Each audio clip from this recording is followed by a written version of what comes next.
60 की दहाई में दुनिया के बेहतरीन शहरों में शुमार होता था। ये पुरअमन तरीन शहर था। दुनिया जहाँ के सफारतकार और सयाह शहर में घूमते फिरते रहते थे। होटल्स, डिस्कोस और बाजार आबाद थे। कराची का साहिल दुनिया के 10 शानदार साहिलों में से एक था। PIA दुनिया की 4 बड़ी एयरलाइंस में शुमार होती थी। यूरोप, अमेरिका, मशरिक़े बईद, अरब मुमालिक, सोवियत यूनियन, जापान और भारत जाने वाले तमाम जहाज कराची उतरते थे और मुसाफिर कराची के बाजारों में 1-2 घंटे गुजार कर अपनी मंजिल की तरफ रवाना हो जाते थे। शहर में डबल डेकर बसें चलती थी। हुकूमत ने अंडरग्राउंड ट्रेन के लिए शहर में खुदाई मुकम्मल करवा दी थी और यूँ कराची एशिया का पहला शहर बनने वाला था जिसमें मेट्रो की सहूलत होती। कराची की रोशनियाँ रात को दिन में बदल देती थी। कराची के बीच भी लाजवाब थे। सफारतकार गोरे हफ्ता और इतवार का दिन बीच की गर्म रेत पर लेटकर गुजारते थे। दुनिया भर से बहरी जहाजों के जरिए हजारों मुसाफिर कराची आते थे। कराची खित्ते का जंक्शन भी था। यूरोप से लोग ट्रेन के जरिए इस्तांबुल आते थे, वहाँ से तेहरान, तेहरान से कोयटा और कोयटा से कराची आते थे।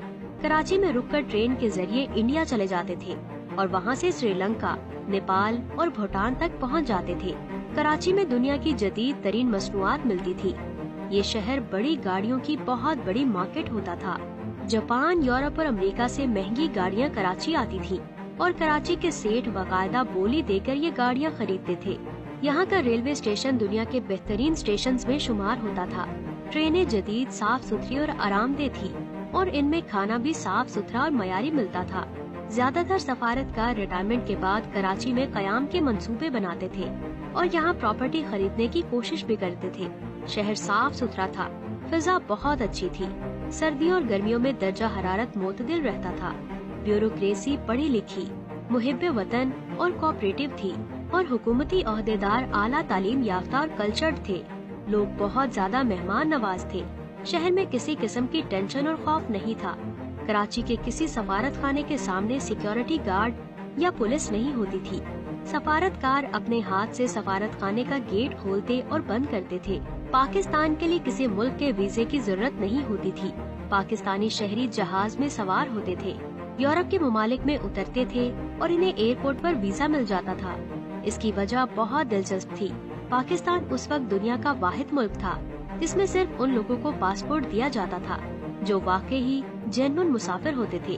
पाकिस्तानी शहरियों को पासपोर्ट के हसूल के लिए अपने खुशहाल होने, साहिबे जायदाद होने और सफर की वजूहात के सबूत देना पड़ते थे। कराची का मयारे तालीम पूरे खित्ते में बुलंद था। तालिब इल्म यूरोप, अरब मुमालिक, अफ्रीका, मशरिक़े बईद, ईरान, अफगानिस्तान और चीन से तालीम हासिल करने के लिए पाकिस्तान में आते थे और कराची और लाहौर के कॉलेजेस और यूनिवर्सिटीज में दाखिल हो जाते थे। अमेरिका और यूरोप के प्रोफेसर्स रोजगार के लिए पाकिस्तान का रुख करते थे। कराची शहर में 1000 के करीब गैर मुल्की डॉक्टर, तबीब और प्रोफेसर्स थे। पाकिस्तान का बैंकिंग सिस्टम जदीद और फॉल प्रूफ था। बिजली, टेलीफोन और गैस का इंतजाम बहुत अच्छा था। सीवरेज सिस्टम शानदार था। कराची में बारिश के आध घंटे बाद सड़कें खुश्क हो जाती थी। रोजगार के मौके आम थे। फैक्ट्रियाँ लग रही थी और माल एक्सपोर्ट हो रहा था। टेलीविजन नया नया आया था। चुनाचे कराची की छतों पर ईंटों की लंबी कतारें दिखाई देती थी। वर्ल्ड बैंक और IMF के ओहदेदार उस वक्त अमेरिकी एम्बेसी आते और सफारतकारों से कहते थे, तुम किसी तरह पाकिस्तानी हुकूमत को कर्जा लेने पर मजबूर करो। सफारतकार वजीर खजाना से बात करते तो वो कहता, हमें जरूरत ही नहीं, हम पैसे लेकर क्या करेंगे। तब सफारतकार एक दूसरे से कहते, क्या 1980 तक कराची दुनिया का सबसे बड़ा और तरक्की याफ्ता शहर होगा। तो दोस्तों, आज के लिए इतना ही। आपका इस वीडियो के बारे में क्या कहना है? अपनी कीमती राय का इजहार हमारे कमेंट बॉक्स में जरूर करें। मज़ीद